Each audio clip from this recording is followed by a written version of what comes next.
बंधुओं, शारदीय नवरात्रि प्रारंभ होने वाले हैं। तो नवरात्रि के पहले दिन मंदिर में जाकर चुपचाप दान कर आना, यह एक छोटी सी चीज। इसके दान करते ही माँ दुर्गा आपसे इतनी अधिक प्रसन्न हो जाएंगी कि आपके भाग्य को सूरज से भी ज्यादा तेज चमका देंगी। हर प्रकार के शत्रुओं का नाश कर देंगी और आपकी हर एक मनोकामना चुटकियों में पूरी कर देंगी। जी हाँ बंधुओं, यह कोई साधारण चीज नहीं है। यह माता रानी को बेहद प्रिय, अत्यंत शक्तिशाली और गुप्त प्राचीन महाविद्या है। इस नवरात्रि आप इस प्रयोग को करके देखो, फिर उसके जो चमत्कारी परिणाम आएंगे उन्हें देखकर आपकी आंखें फटी की फटी रह जाएंगी। जी हाँ बंधुओं, तो जयकारा बोलो माता रानी का।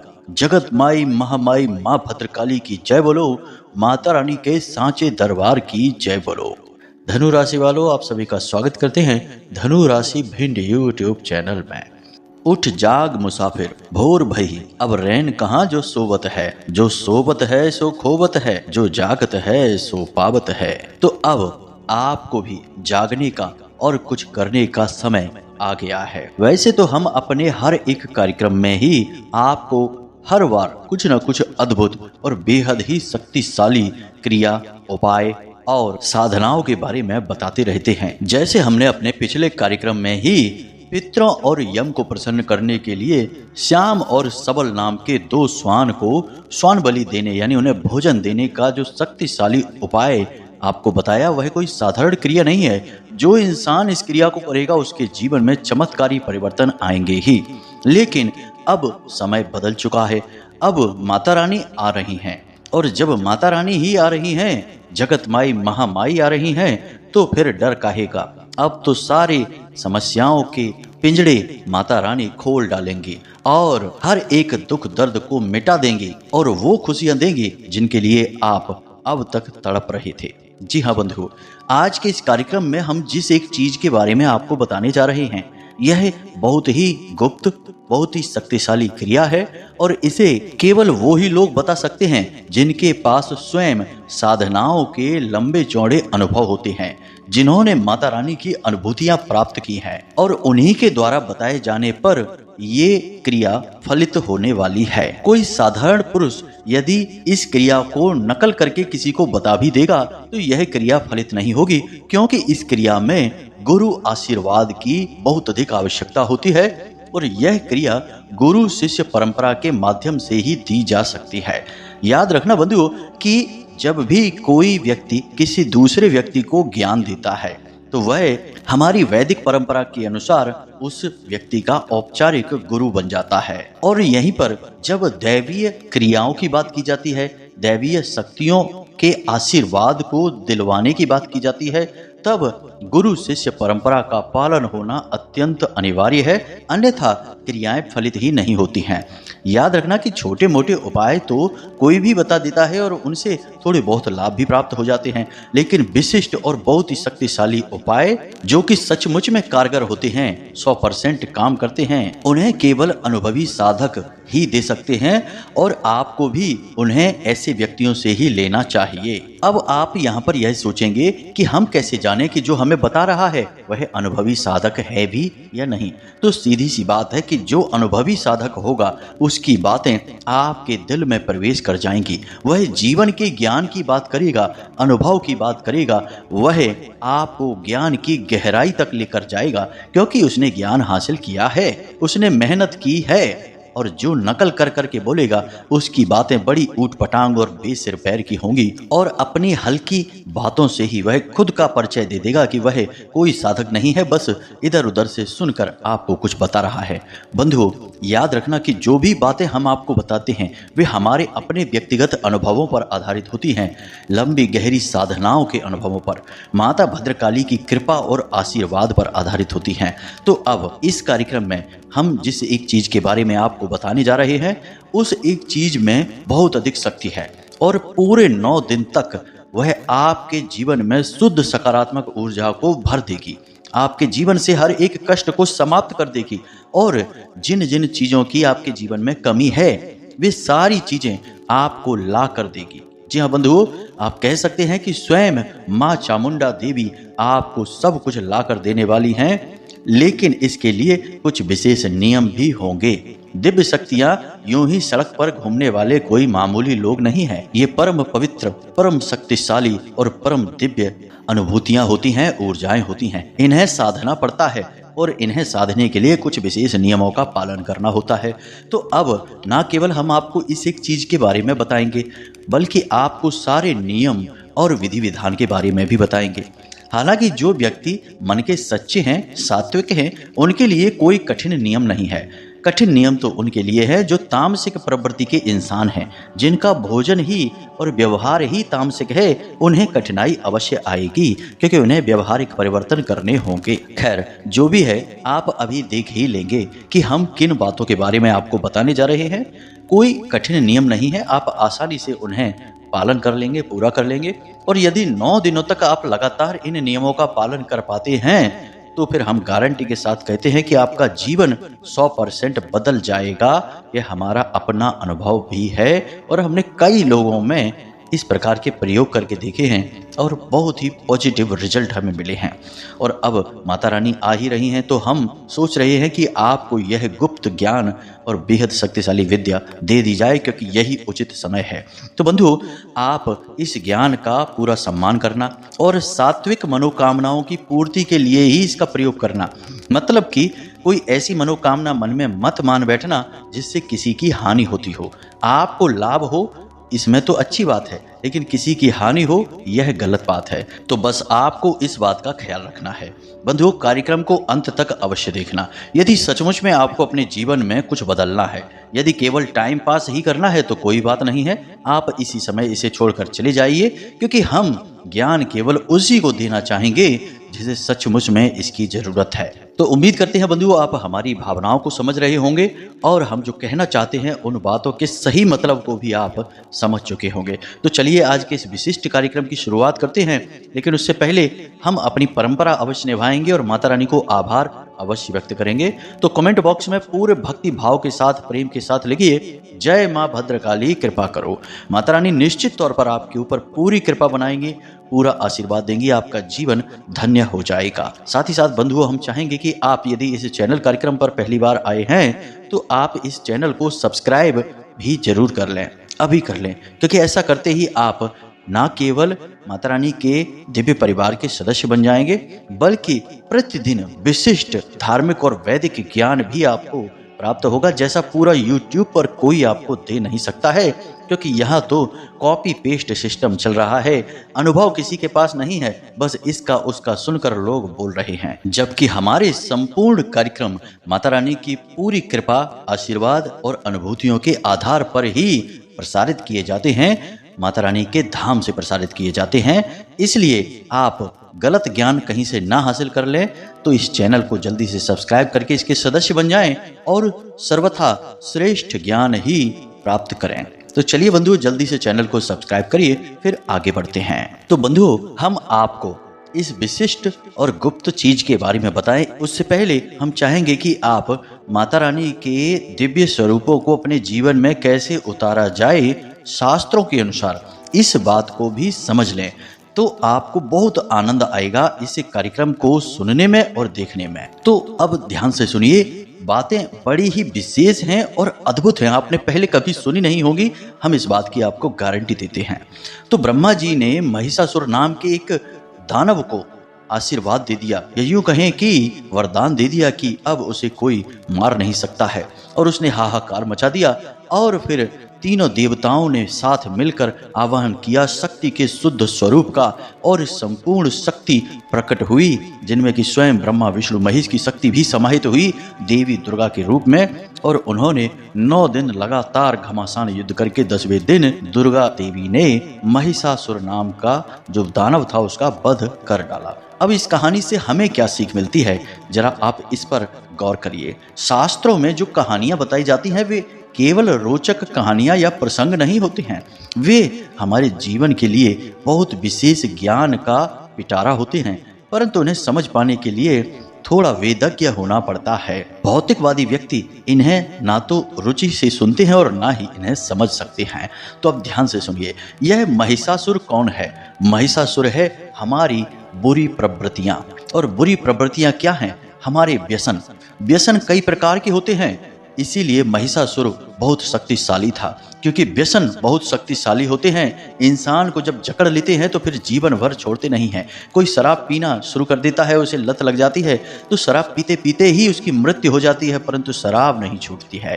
किसी को तंबाकू खाने की लत है, किसी को धूम्रपान की लत है, किसी को गलत कार्यों की, जुआ, शराब, वेश्यावृत्ति, पता नहीं क्या क्या दुनिया भर के व्यसन। यहाँ तक कि हमारा आलस और जरूरत से ज्यादा सोना भी व्यसन है। तो यह जो महिषासुर है, यह हमारे व्यसन को दिखा रहा है। और व्यसन इतना शक्तिशाली है कि इसके जाल को तोड़ पाना किसी के भी बस की बात नहीं।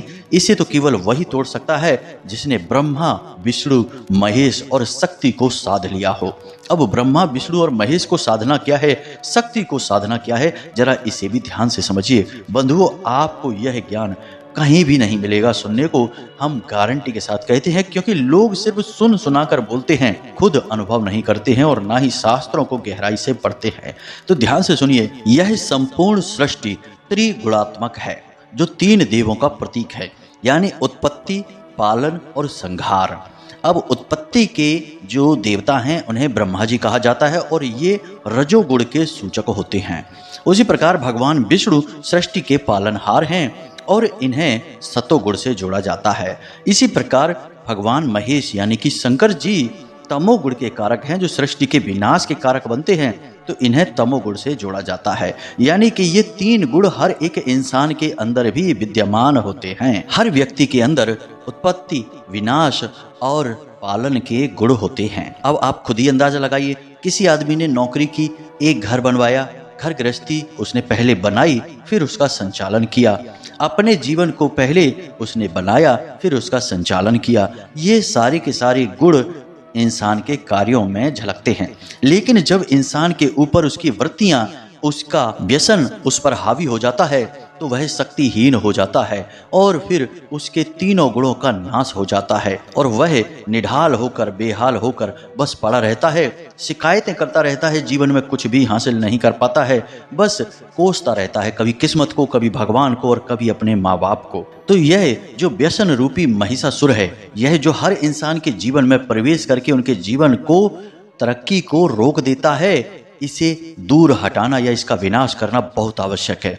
तो जब इंसान इस महिषासुर को, यानी कि अपने व्यसन रूपी दानव को मारना चाहेगा, इसका विनाश करना चाहेगा, तो उसे अपने 3 गुणों को साधना होगा, यानी कि रज, सत और तम, 3 गुणों का सही संतुलन बनाना होगा।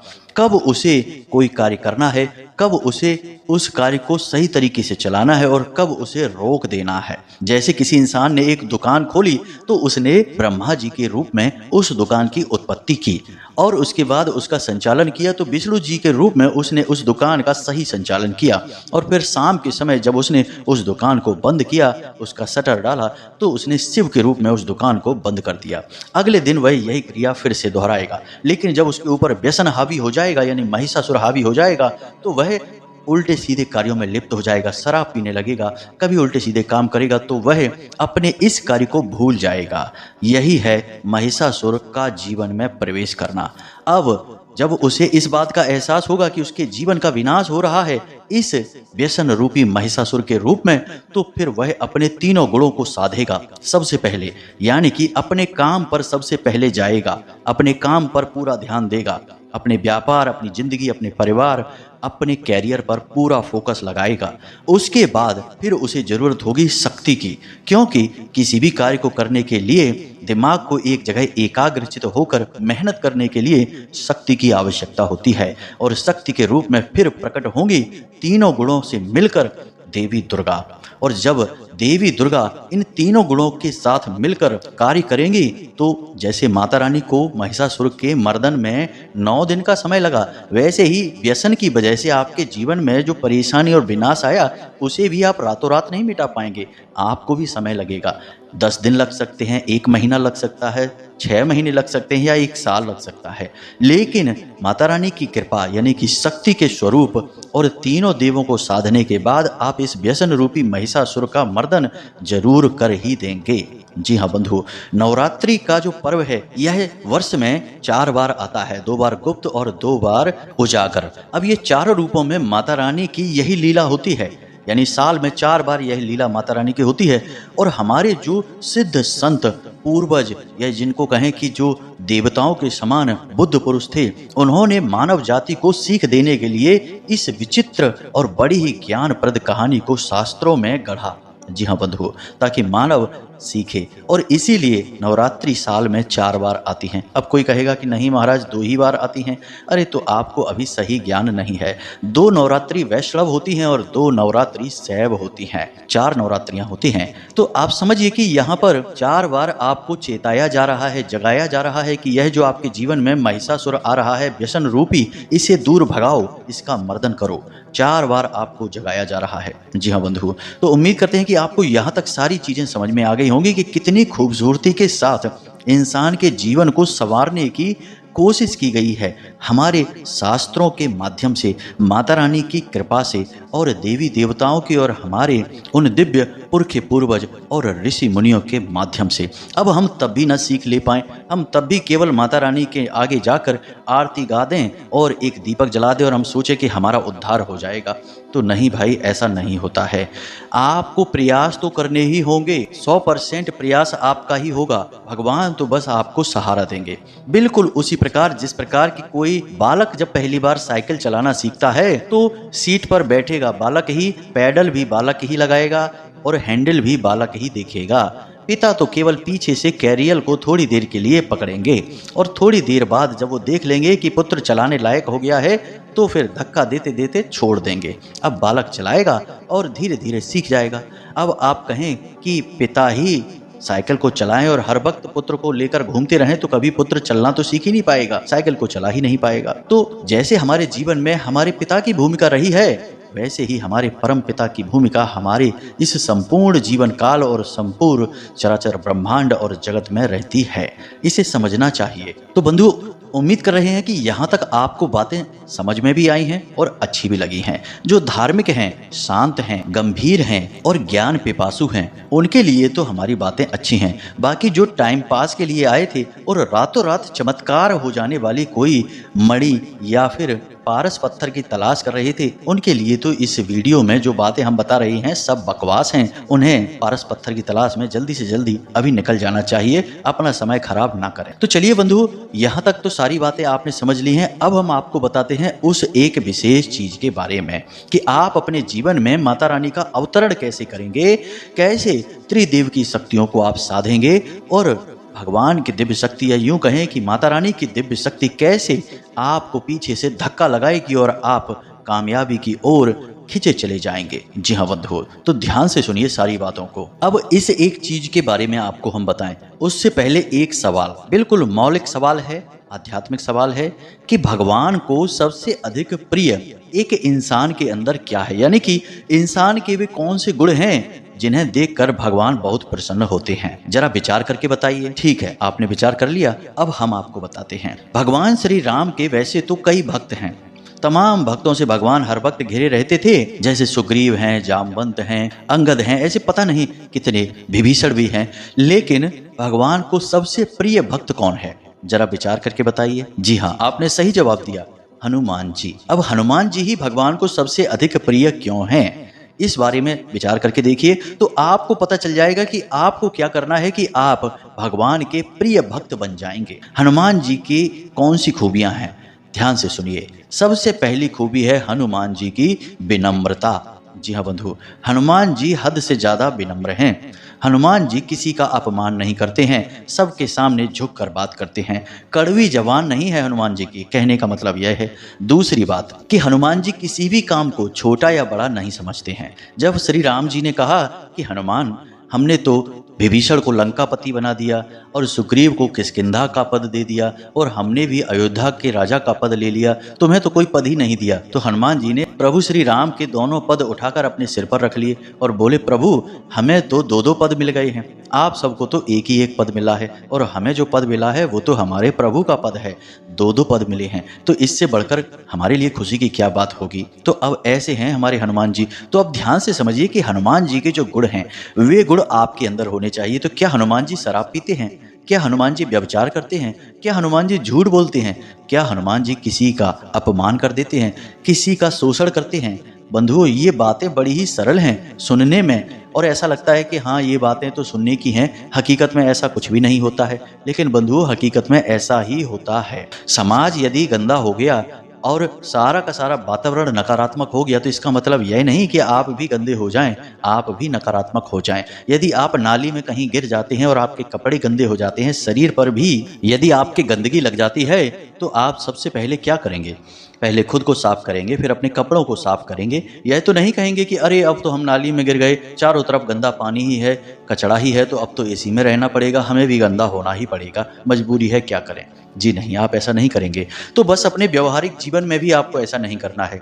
हमेशा सत्य के मार्ग पर चलें, किसी का दिल ना दुखाएं, पवित्रता को हमेशा अपने साथ रखें और भगवान के नाम स्मरण को ही अपना हथियार बनाएं। जी हाँ बंधुओं, जब भी जीवन में कोई भी परेशानी हो, कोई भी उलझन अटकन हो, तो सीधे भगवान की शरण में जाएं। जिसके भी आप साधक हैं, जिसकी भी आप पूजा करते हैं, उसी रूप में भगवान को सच्चे मन से याद करें, उनके नाम का स्मरण करते रहें। बंधुओं, ये बातें केवल कहने की नहीं है, इन बातों में बहुत शक्ति है, प्रचंड ऊर्जाएं हैं। लेकिन आज के इस भौतिकवादी या यूं कहें कि अधकचरे समाज ने इन बातों को पीछे ढकेल दिया है और केवल लालच, व्यसन और शोषण को ही आगे बढ़ा दिया है। बड़ी ही दुख की बात है ये। खैर बंधुओं, कहने का मतलब यह है कि आपको इस क्रिया को करने से पहले अपने जीवन में इन गुणों को लाना होगा। भोजन जितना हो सके उतना साधारण खाएं, तेज मसालेदार भोजन ना खाएं इन 9 दिनों के लिए, यानी कि माता रानी के ये 9 दिन हैं, इन 9 दिनों के लिए। उसी के साथ साथ जितना हो सके उतना सत्य कहने की कोशिश करें। यदि बहुत बड़ी कोई परेशानी हो, ज्यादा नुकसान हो रहा हो, तो झूठ बोलकर भी काम चला सकते हैं, परंतु बात बात पर झूठ बोलना, लोगों को बेवकूफ बनाना, हर बात में इधर की उधर बात करना, ये बिल्कुल गलत है। किसी की बुराइयां नहीं करनी है। जब भी एकांत में हो, भगवान के नाम का स्मरण करना है, क्योंकि यह चित्त बड़ा ही चंचल है। यदि आप इसे कहीं नहीं लगाएंगे तो ये आपको कहीं ना कहीं लगा ही देगा और यह जहां आपको लगाएगा वहां आपका विनाश ही होगा। जी हाँ बंधु, तो आप इसे भगवान के नाम में लगा देना, बस यह काम आप करना। अब हम आपको बताने जा रहे हैं इस एक चीज के बारे में, जरा ध्यान से सुनना सारी बातों को, और जैसे हम बता रहे हैं बिल्कुल वैसे ही इनका उपयोग करना और नवरात्रि के पहले दिन मंदिर में जाकर इसे दान कराना। तो ध्यान से सुनिए। सबसे पहले तो आपको नवरात्रि के पहले दिन माता रानी के दरबार में जाना है, यानी आपके नजदीकी माता रानी का जो भी मंदिर हो वहां जाना है और माता रानी को पूर्ण श्रृंगार उन्हें समर्पित करना है। जी हाँ बंधु, यह बहुत ही जरूरी है। उसके बाद उस मंदिर में बैठने वाला जो आसन है, यानी जिस आसन पर बैठकर भक्त लोग माता रानी की पूजा पाठ आराधना करते हैं, ऐसे 5 आसन आपको दान करने हैं। साथ ही साथ किताब भी दान करनी है। किताब यानी कि चालीसा वगैरह की किताबें होंगी या दुर्गा सप्तशती की जो किताबें हैं, वे किताबें आपको 5 दान करनी होंगी। इसी के साथ साथ माता रानी को इत्र अवश्य दान करें। इत्र के दान से माता बहुत अधिक प्रसन्न हो जाती है और इत्र शुक्र का भी सूचक होता है। जब आप माता रानी को श्रृंगार और इत्र, विशेष तौर पर अच्छी क्वालिटी का इत्र लेना है आपको, ऐसे ही कोई उल्टी सीधी सस्ती चीज ना ले लेना, थोड़ा खर्चा कर लेना। इससे होता यह है कि माता रानी को आपके इत्र की कोई विशेष आवश्यकता नहीं है, लेकिन आपका भाव जरूर दिखता है कि आपने कष्ट उठाया, मेहनत की और अपनी मेहनत का पैसा आपने माता रानी के ऊपर लगाया, तो भाव दिखाना है आपको। तो आपको थोड़ा अच्छी क्वालिटी का इत्र लेकर माता रानी को समर्पित करना है, उन्हें देना है। इससे माता रानी बहुत अधिक प्रसन्न होती है और सबसे बड़ी बात कि आपके जीवन में धन की कभी कमी नहीं होती है। अब बात करते हैं उस विशेष चीज के बारे में जो आपके लिए बहुत लाभप्रद रहेगी और जिससे सीधी कृपा आपको माता रानी की प्राप्त हो जाएगी। तो इसके लिए आपको क्या करना है कि एक सफेद रंग का कागज लेना है और उस सफेद रंग के कागज पर आपको 9 बार नवाड़ मंत्र लिखना है। नवाड़ मंत्र तो आप जानते ही होंगे, ऐं ह्लीं क्लीं चामुंडाय विच्चय। ओम नहीं लगाना है, नहीं तो यह दशाक्षरी हो जाता है। तो अब आपको नवाड़ मंत्र लिखना है 9 बार। उसके बाद आपको उस कागज को लपेटने के लिए एक हरे रंग की पोटली चाहिए, यानी हरे रंग का एक कपड़ा चाहिए। और अब दूसरी सामग्री है चावल। थोड़े से चावल आपको चाहिए, ज़्यादा नहीं, बस एक मुट्ठी चावल ही चलेंगे। उसके बाद आपको देखना है कि चावल टूटे फूटे ना हो, अच्छी क्वालिटी के हों। खंडित चावल पूजा पाठ में या भगवान को समर्पित नहीं किए जाते हैं। इसके बाद आपको एक सुपारी, एक इलायची और एक लौंग का जोड़ा, साथ ही साथ एक सिक्का। जी हाँ बंधुओं, वैसे तो चांदी के सिक्के का विधान है, लेकिन आप चांदी का सिक्का यदि नहीं कर सकते हैं तो कोई बात नहीं है, कोई भी साधारण सिक्का आप कर सकते हैं, लेकिन चलने वाला सिक्का होना चाहिए, खोटा सिक्का नहीं। इस पूरी सामग्री को आप पोटली बनाकर रख लें और पहले दिन देवी दुर्गा के या माता रानी के किसी भी मंदिर में आप जाएं और इस सामग्री को माता रानी के चरणों में रख दें। यानी कि जो गर्भगृह में पुजारी होंगे उनसे निवेदन करें कि इस सामग्री को माता रानी के चरणों में समर्पित करें। उसके बाद बस आपको करना इतना है कि वहां पर बैठकर इस नवाड़ मंत्र का कम से कम एक माला जाप करनी है। मंदिर में वहीं पर बैठकर गाय के घी का आप दीपक जलाएं और नवाड़ मंत्र का जाप करें। रुद्राक्ष की माला का प्रयोग करें, स्फटिक की माला का भी प्रयोग कर सकते हैं। रुद्राक्ष की माला का प्रयोग करना सर्वोत्तम रहेगा, कोई समस्या नहीं है। माता रानी को भोग प्रसाद पुष्प आदि तो समर्पित करेंगे ही। एक माला नवाड़ मंत्र का जाप करें। इसके बाद कोशिश यह करें कि अपने घर में 9 दिन तक लगातार गाय के घी से अखंड ज्योति भी जलाते रहें और अपने घर में भी प्रतिदिन रात्रि के समय, दिन में नहीं, रात्रि के समय नवाड़ मंत्र की एक माला जाप रुद्राक्ष की माला से करते रहें।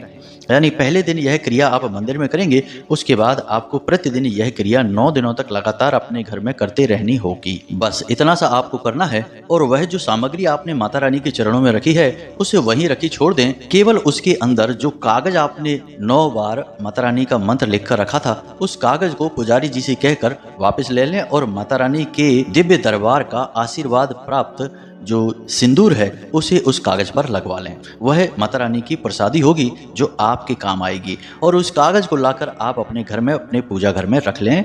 पूजा घर में भी उसे पूरी पवित्रता के साथ रखें, यानी कि माता रानी का जो भी स्वरूप आपके घर में, पूजा घर में विद्यमान है, उनके चरणों में रख दें।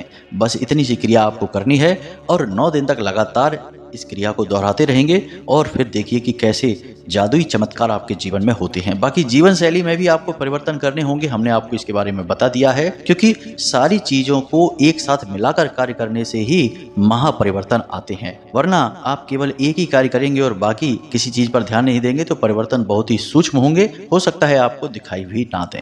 इसीलिए लोग कहते हैं कि गुरुजी आपने जो उपाय बताया वह ठीक से काम नहीं किया, थोड़ा बहुत फायदा तो हुआ लेकिन अधिक लाभ नहीं हुआ। अब ऐसा क्यों हुआ? क्योंकि आपने ही ठीक से काम नहीं किया। तो बंधुओं, उम्मीद करते हैं कि सारी बातें आपको अच्छी लगी हैं, समझ में आई हैं। अब इन बातों का आप प्रयोग करके अपने जीवन में उतारेंगे और जीवन को बदल डालेंगे।